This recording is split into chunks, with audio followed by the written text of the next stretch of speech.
Hey YouTube, and welcome back to the Hiker Plays video. Today we are playing Pocket Incoming. We are on our boy Chin Pokemon, and it is the day we get our shiny Mega Gengar. So, spoilers, we did finish in third for the event. We're not going to bother with the red draws over here.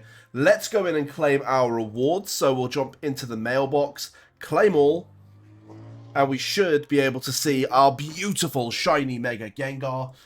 Which actually ticks off a few boxes for us. There we go. Now, I know we don't have enough to try and 8 or even 11 star him, which is slightly unfortunate, but that is perfectly fine because what we're about to do is throw him in the team anyway. He is going to be such a huge addition for us, so absolutely cannot wait to use him.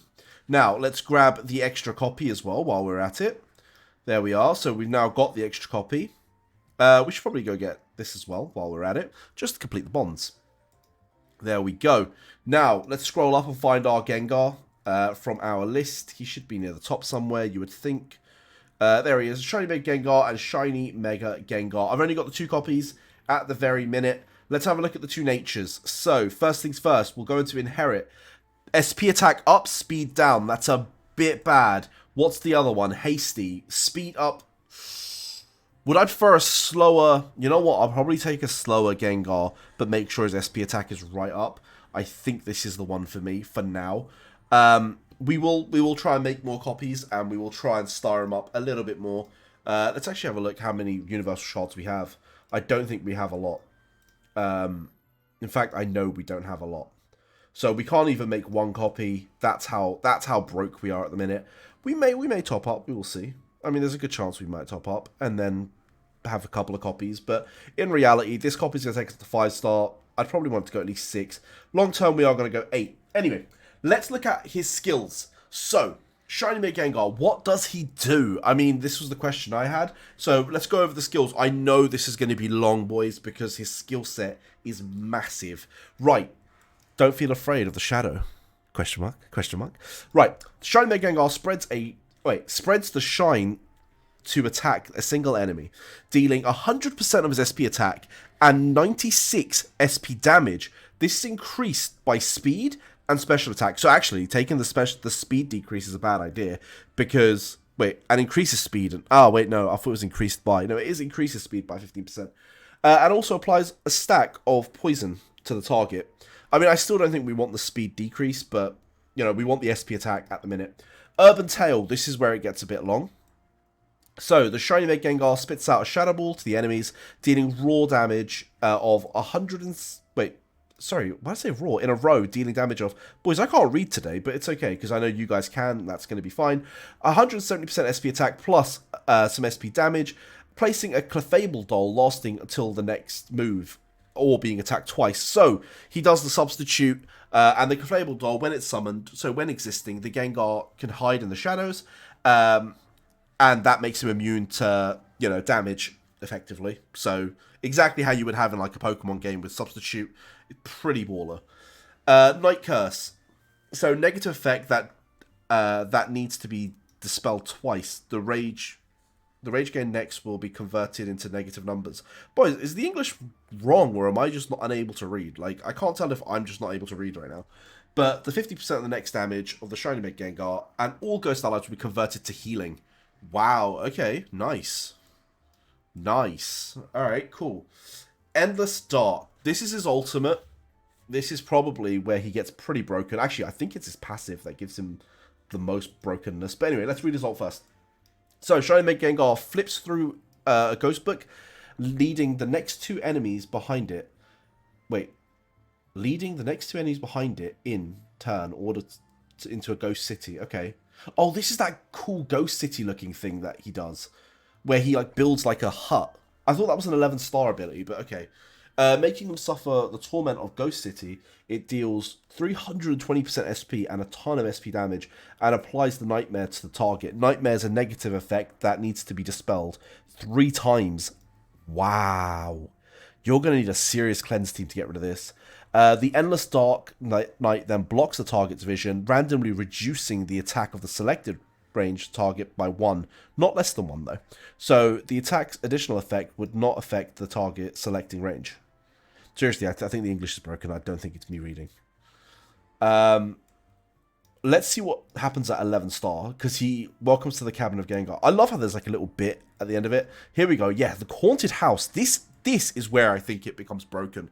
I think 11 star, he actually becomes broken. But yeah, so when the ally that cannot, so Shadow Hide, exist makes, see, the English is broken. When the ally that cannot exist makes one of them disguise as Cursed Haunted House, and if there are no allies that can be in the shadow, there is empty space on the ally. Seriously, this is so weird. I probably have to read this internally before I can even make out what it is. Summoned an empty place. The target that then attacks the haunted house will be sucked into the house. So he's actually taking people out of the pit, or like of the match. Will disappear. Will hurt self at this round, and Gengar moves, dealing 150% of targets P attack as true damage. So if Gengar's going to be really good against P attackers for one, and he's going to do 150% of the targets P attack as true damage back to them. Gengar is also immune to this madness. I mean, he seems like an insane attacker / controller. I think he's going to be used more for his support. Let's see what he does for the rest of the team, because I think his passive is where people have been telling me he's actually OP. I've done really not much research. All I know is this is the completion of that ghost team. So every attack drains 20% of the current range of the target, so we're reducing the enemy's rage. Now, if the draining rage is less than 100, additionally apply one stack of poison to the target. Whenever the enemy in the battle loses 150 rage, the Shiny Mega Gengar will drain its HP by 120% of SP damage and applies one stack of poison. So we have high SP attack, and then we keep draining their rage. Eventually, we're going to pop them. Amazing. Curse Body, immune to speed disturb. Cool, so I can't be slowed. Fantastic.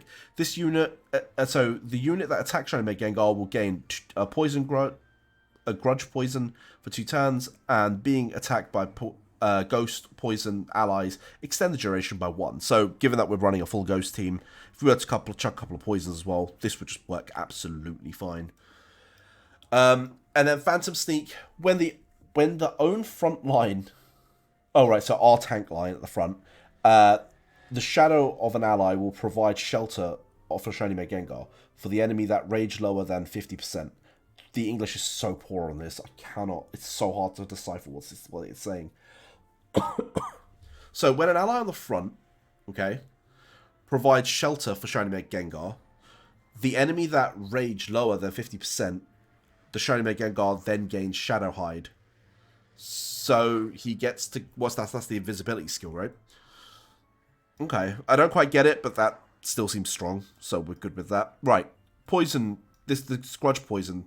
Since we'll be stacking this with everything we do for some reason, let's have a look at this. Negative effect can only be dispelled. Okay, so target loses 50% of SP attack as poison element damage each turn. Wow. Okay, fine. And if it's dispelled, immediately triggers 1.5% poison damage, and if it reaches 3 stacks, they will lose 100 rage. So he really is just fucking everyone's rage. I love it. Control effect. There's an 80% chance that target can get a random teammate as Flash Gengar before each round, forced to use a generic attack or attack it. And then Ghost type invisibility state disappears, and the enemy's active backline cannot be selected or affected. Not bad.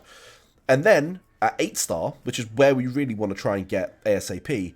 So when the enemy is defeated, so backstab. So when enemy Pokemon is defeated, the Gengar will take it to its shadow, disguise itself as an undead enemy to take its place in the enemy. So he literally takes one of the enemy slots. After the next move, additionally perform a backstab to the enemy, dealing 400% of SP attack and inflict Nightmare for 3 turns, which we know cannot be dispelled. You have to dispel it 3 times. If the target is poisoned, the damage is then converted to true damage. Alright, boys, Gengar pops off at 8 star. At 8 star, Gengar pops off. Pre-8 star, he's just a support, but at 8 star, he becomes a problem. Boys, I am really excited to be throwing him in. A lot of you are going to be wondering, hey, Hyken, how are you going to place him in your team? Honestly, it's a good question. Sorry, I'm still coughing. I've still got a bit of a cold. But Blastphelion hasn't been doing it for me, and I know I've been pushing for it over the last patch. For me, it's probably going to be Blasphie off, And we're probably going to throw Gengar on. Let's just find a copy of him. Doesn't matter which one we use. There we are. So Gengar on, and that's probably going to be my team comp for now. We still need to find a replacement for Xerneas. I mean, I've been having a chat with Gokstar, and I know what he's planning. He's thinking of Mega Gengar. I am going to do a full review of his account because he's a lot more kitted than I am, and he's not actually taking a long break. But boys, this is probably the Ghost team for now. There is definitely a replacement to be had here. I would probably argue, if I had Hooper, I'd probably put Hooper in here.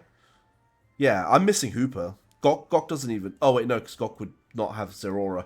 But yeah, either way, there's definitely a place here. I'm going to have another chat with him, and I'm going to do a full review of his account and what his Ghost team looks like. For now, today, this is my Ghost team. This is what we're going to be rocking. Boys, thank you all for watching. I'm super excited, and let me know what you guys want to see next, because I am happy to start playing with this Ghost team and showing off really with it. So yeah, I'll see you guys all in the next video. Peace.